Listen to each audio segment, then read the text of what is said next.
मुख्यमंत्री कैसा हो,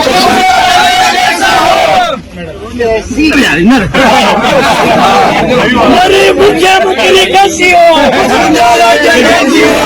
अंता विधानसभा उपचुनाव से पहले बीजेपी के भीतर सियासी तापमान चरम पर है।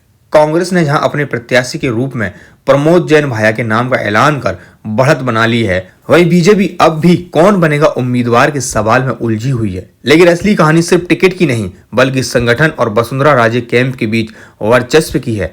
यही अंदरूनी जंग इस उपचुनाव को पार्टी के लिए टेस्ट केस बना रही है।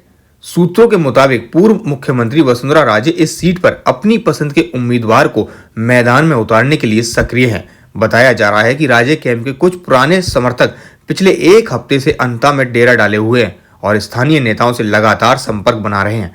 राजे की कोशिश है कि इस उपचुनाव में उनकी पकड़ और प्रभाव दोनों दिखें, ताकि आने वाले विधानसभा चुनाव से पहले ये संदेश जाए कि राजस्थान बीजेपी में उनका कद अब भी निर्णायक है।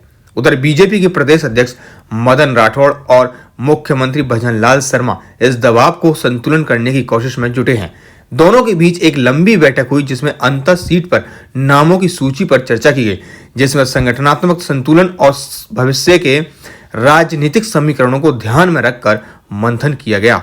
अंतर सीट पर बीजेपी के लिए सबसे मुश्किल चुनौती स्थानीय बनाम बाहरी उम्मीदवार की है। बीते 4 चुनावों में पार्टी ने बाहरी चेहरों पर दांव लगाया है, लेकिन इस बार स्थानीय कार्यकर्ताओं ने साफ संदेश दे दिया है, अब की बार अंता का बेटा होना चाहिए।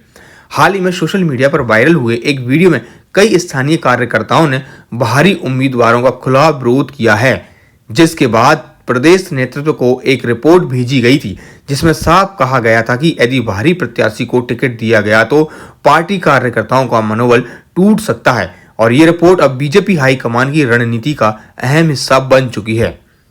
फिलहाल बीजेपी में टिकट के लिए 6 से अधिक दावेदार सक्रिय बताए जा रहे हैं। इनमें स्थानीय चेहरों में अंता प्रधान प्रखर कौशल, पूर्व जिला अध्यक्ष आनंद गर्ग, पूर्व जिला प्रमुख नंदलाल सुमन और जयेश गालब के नाम चर्चा में हैं। वहीं कंवरलाल मीणा की पत्नी भगवती देवी और खानपुर के विधायक नरेंद्र नागर का भी नाम रेस में बताया जा रहा है।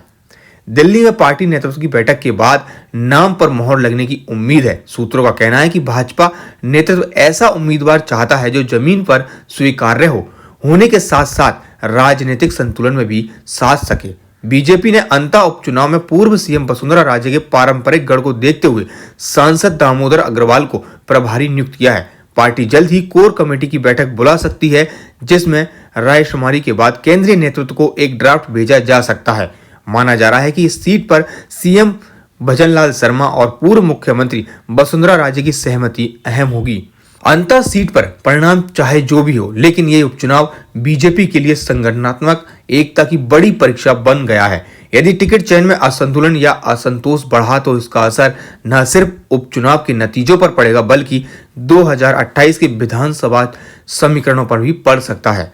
राजनीतिक विश्लेषकों का मानना है कि यह उपचुनाव राज्य बनाम संगठन के टकराव की दिशा तय करेगा।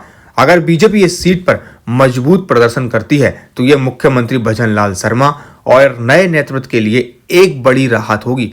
लेकिन यदि गुटबाजी के कारण पार्टी पिछड़ती है तो इसका सीधा फायदा कांग्रेस को मिलेगा और बीजेपी के अंदर एक और दौर की उठापटक तय है।